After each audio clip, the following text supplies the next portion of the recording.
Isang isla sa Pilipinas na dati raw tahanan ng mga higante. Isang misteryosong bundok na pinamumugaran daw ng masasamang elemento. Ako si Roy Z.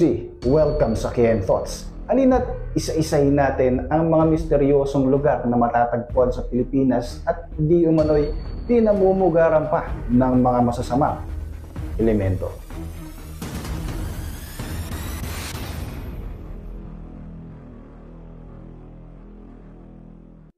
Dito sa Pilipinas, punong-puno tayo ng mga kwentong bayan at paniniwala tulad sa mga masasamang elemento, mga engkanto, aswang at iba pang mga nakakatakot na mga nilalang.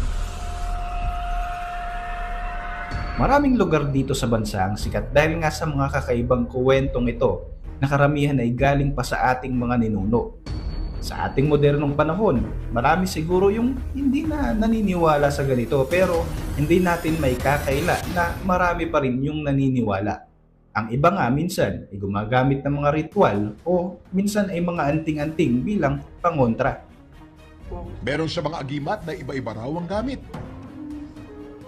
Sa isang maliit na bayan sa Hinatuan, Surigao del Sur, matatagpuan ang isang sikat at misteryosong ilog na tinatawag ding Enchanted River.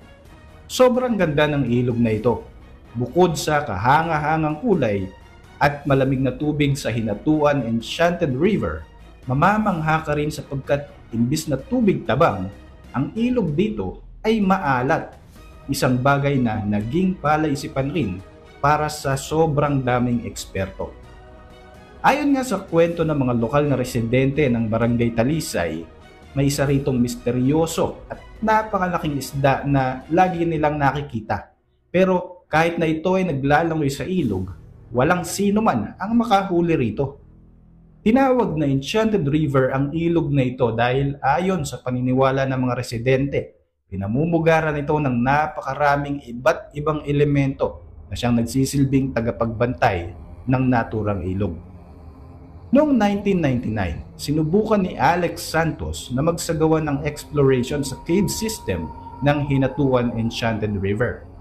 11 years later, nagkaroon naman ng isang major exploration ang grupo ng mga divers sa pangunguna ni Bernil Gastardo kung saan nadiskubre nila ang isang hidden cave opening sa lalim na 98 feet. Nasundan pa ito ng napakarami pa mga exploration at nadiskubre nila ang mga underwater cave chamber dito. Sa mga sumunod na expedition ng mga divers, hindi na nakalabas ang isa pa sa mga divers na si Dr. Alfonso Amores na siyang ikinamatay ng lalaking ito. Sa kahabaan ng lalawigan ng Quezon at Laguna, matatagpuan ang isa sa pinakamisteryosong bundok na hitik sa maraming mga kwento at mga alamat. Ito ang Mount Banahaw. Isa itong aktibong bulkan na ikinukonsidera ng marami bilang isang holy mountain. Tuwing sasapit nga ang Semana Santa, maraming mga tao galing sa iba't ibang bahagi pa ng bansa ang umakyat sa bundok na ito upang mag-alay ng panalangin, mag-reflect at upang masilayan rin ang taglay na ganda ng bundok na ito. Itinuturing ng ilang mga residente na sagrado ang lugar na ito at maging ang tubig nga na nanggagaling sa bundok Banahaw ay pinaniniwalaan pang nakakapagpagaling. Noong 2004, dahil sa sobra-sobrang mga basura na naiiwan ng mga hiker sa lugar na ito, nagkaroon ng 5-year hiking suspension. Marami ring nakikita na hayop dito at mga halaman na endemic o dito lamang sa bundok Banahaw makikita. Alam niyo ba na sa paanan ng bundok Banahaw, may isa pang grupo na tinatawag na Rizalista. Ang mga taong ito ay sumasamba at naniniwala na si Dr. Jose Rizal ay isang Diyos. Katabi ng holy mountain na Mount Banahaw, makikita ang isa pang bundok na itinuturing na punong-puno rin ng misteryo. Ito ang Mount Cristobal. Matatagpuan sa kahabaan ng lalawigan ng Quezon at Laguna. Itinuturing naman ng ilang mga residente bilang Devil's Mountain ang lugar na ito. Ayon sa mga kwento, ina-observe daw ng Mount Cristobal ang lahat ng negative energy mula sa Mount Banahaw, kaya naman ang lahat ng masasamang elemento o mga masasamang espiritu ay napupunta at naninirahan dito, katulad ng mga multo at iba pang mga itim na mga engkanto. Isa sa mga sikat na kwento tungkol sa Mount Cristobal ay ang magkasintahang hikers na umakyat sa bundok na ito ng hating gabi. Naligaw sila dito at namatay matapos akyatin ang naturang bundok. Sinasabing marami umanong mga pagkakataon na nagpapakita ang magkasintahang ito sa ibang mga hikers. Inaakit nila ito upang tahakin ng mga hikers ang parehong trail kung saan sila namatay. Ayon sa kwento, hindi pa rin natatagpuan ang katawan ng magkasintahang ito magpasa hanggang ngayon. Ayon din sa kwento ay halos taon-taon may isang buhay ng hiker o ng sino mang pupunta sa Mount Cristobal ang kinukuha raw ng bundok. Sa kabila pa ng mga nakakatakot na kwento tungkol sa bundok na ito, marami pa rin mga hikers ang malalakas ang loob at pinupuntahan ito sapagkat challenge para sa kanila ang 5-hour trek na ino-offer ng Mount Cristobal. Ang lalawigan ng Antique ay sikat na sikat pagdating sa mga kwento tungkol sa mga aswang at manananggal. Marami rin silang mga kwento tungkol sa mga mambabarang at mga mangkukulam. Pero sa kabila nito, ang lalawigang ito ay maraming itinatagong sorpresa. 15 minutes boat ride mula sa maliit na bayan ng Colasi, masisilayan ang natatagong ganda ng isang isla na tinatawag na Malalison. Ayon sa mga nakapamasyal na sa islang ito, naikukumpara mo nga raw ang ganda ng isla sa Batanes samantalang ang mahabang dalampasigan ng islang ito ay parang Kalagwas. Ayon sa kwentong bayan, noong unang panahon, ang isla ng Malalison kasama ang Manugin at Batbatan Island ay mga magkakapatid at anak sila ni Madyaas at Kanlaon. Dahil daw sa katigasan ng ulo ng tatlong magkakapatid, nagalit ang Diyos na si Bulalakaw kaya naman ibinato ang mga ito sa karagatan at ginawa silang mga isla. Kapag narating mong araw ang islang ito ng Malalison, mapapansin mong ang mga matatanda sa lugar na ito ay sobrang mapamahiin. Nagsasagawa sila ng isang ritual para sa mga turista na tinatawag na pangluya. Pamamaraan daw ito upang palayuin ang mga masasamang espiritu sa mga bisita. Matatagpuan sa mga lalawigan ng Batangas at Laguna.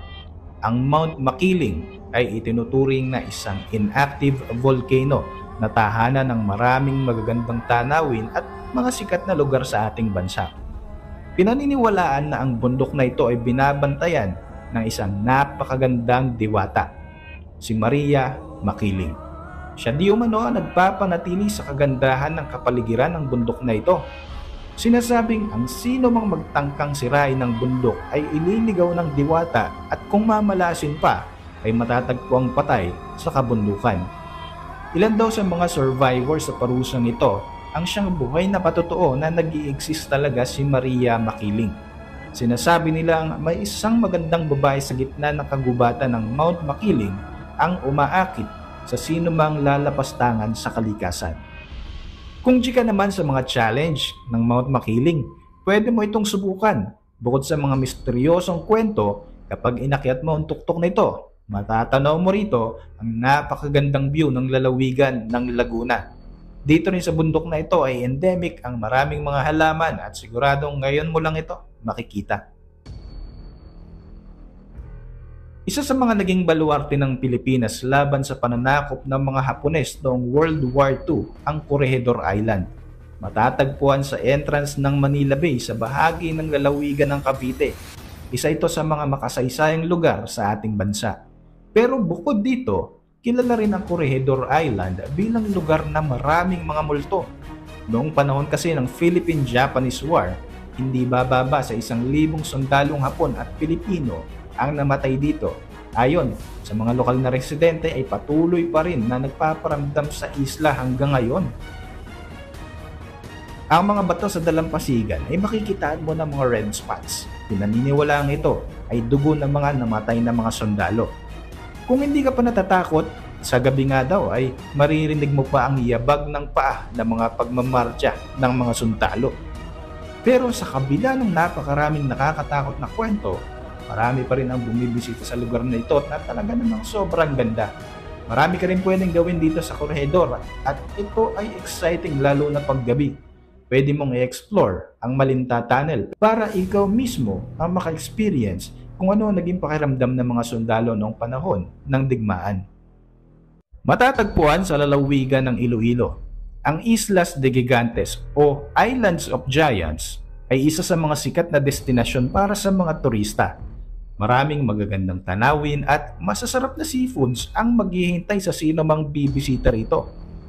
Alam nyo ba na ang Islas de Gigantes ay may itinatago rin palang misteryo? Noong panahon ng Kastila, tinatawag ang grupo ng mga isla na ito na Saboluwag, isang uri ng puno na endemic o dito lamang sa isla na ito matatagpuan. Sinasabing natagpuan sa mga kuweba ng Islas de Gigantes ang naglalakihang mga kabaong na naglalaman ng malalaking buto ng tao.